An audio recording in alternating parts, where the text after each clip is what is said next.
Shalom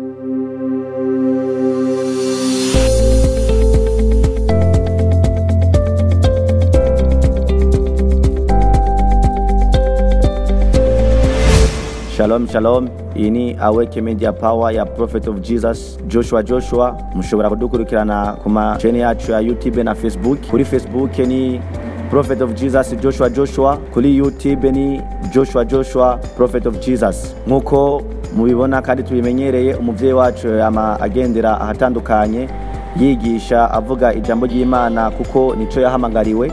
Ni miyo ntumbero nyene yatanguje igikorwa mu Kanyosha ahantu bita mu Kideure, igikorwa cyo kubwira ubutumwa abantu bari barataye ivyizigiro. Ico gikorwa kikaba kiba buri minsi ya gatatu kuva 6 gushika isaha 1 y'igitondo. Abantu bakaja ku mirimo bumvirije ijambo ry'Imana, abantu bakaja ku mirimo bagaruriwe ivyizigiro. Ni miyo ntumbero nyene kuko abo bantu nta n'ivyizigiro na gato bari bafise. Umuvyeyi wacu yagize umwanya wo kwicarana nabo, arabaganiriza, arumva ibibazo bafise. Bamwe muri bo bavuze ko bari baramanutse baje mu gisagara kurondera ubuzi, mugabo bamaze gushika mu gisagara ivyo bari baje kurondera uko bari bavyiteze siko babisanze. Bica bituma bamwe bagira mu ngeso mbi, abana ntibaja ku mashure, abakobwa baratwara amada, abavyeyi baja ku bandi bagabo batari biteze. Miyo ntumbero umuvyeyi amaze kubaganiriza akumviriza ibibazo vyabo. Bamwe muri bo baramusavye ko bosubira ruguru kubonana n'imiryango yabo, abataja ku mashure nabo bigikunda ko basubira ku ishure, umuvyeyi abasubiza ku mashure. Umuvyeyi yaciye afata n'igikorwa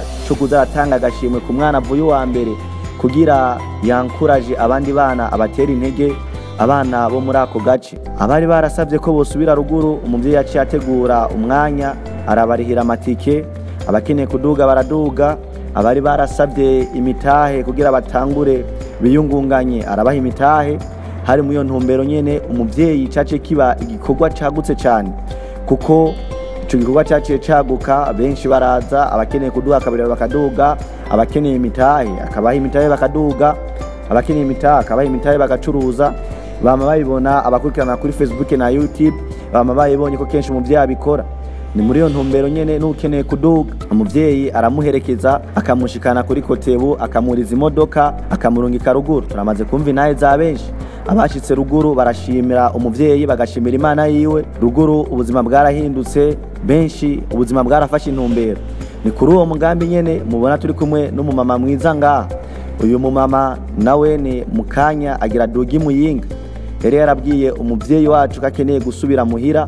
Muyo ntumbero nyene kuyo mugambi w'umuvyeyi wagutse, umuvyeyi aravugana nawe afata ingingo yo kumurira déplacement. Niyo mpamvu turi ngaha mukanya tugira tumuherekeze tumugeze kuri kotebu, hama yurira imodoka asubire kumuhana. Kandi nkuko umuvyeyi yama bikora, niyashika muhira akaba stable, yamaze gushika muhira akumva ko yokenera umutaye kugira akore, azodutelefona, umuvyeyi azomutunganyiriza nkuko yamatunganiriza abandi. Mama ubu mu masaha ari imbere mukanya gato cyane tugira tuguherekeze mugira muduge ruguru.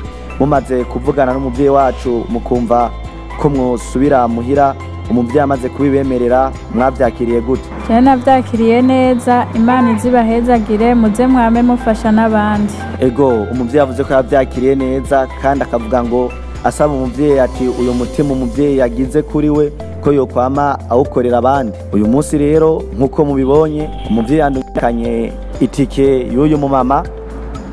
Aya mafaranga ndayamuhaye mubona, harimo n'amafaranga aza kugurira umukati umwana mwibarabara. Mama aya mafaranga nayawe. Ego hariho mukanya turagiye kuri kotebu yerekeze umumama hama asubire muhira. Dushimye cyane abadukurikiranye, tubasaba kugira subscribe kandi share kuri mashini yacu ya YouTube na Facebook. Kuri Facebook ni Prophet of Jesus Joshua, kuri YouTube ni Joshua Prophet of Jesus. Imana ibahezagire cyane.